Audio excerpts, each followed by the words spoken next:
Hi good evening అందరికీ. హైదరాబాద్లో అతి పెద్ద భారీ వర్షం.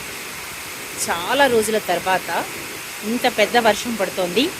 ఇక రైతన్నలకు పండుగే పండుగ. కానీ స్కూల్స్ నుంచి, ఆఫీసుల నుంచి ఇంటికి వచ్చే వాళ్లకు మాత్రం హైదరాబాద్లో చాలా ఇబ్బందులు ఉంటాయి. ఎందుకంటే ట్రాఫిక్ ఎక్కడికక్కడ నిలిచిపోతుంది. గంటలు గంటలు ట్రాఫిక్లో ఉండిపోవాల్సి వస్తుంది ఈ వర్షంలో. వర్షం పడటం అందరికీ సంతోషమే అయినా కానీ కొంతమందికి బాధాకరం, కొంతమందికి ఆనందం, కొంతమందికి ఇంట్లో ఉండి ఇలా చూడటానికైతే చాలా బాగుంటుంది. చాలా పెద్ద వర్షం అండి ఈరోజు మాత్రం. ఈ మధ్యకాలంలో ఇంత పెద్ద వర్షాన్ని అయితే చూడలేదు. చాలా పెద్ద వర్షం. సౌండ్ వినపడుతోందా? నా వాయిస్ కూడా నొక్కి పడేసేంత పెద్ద వర్షం కదా.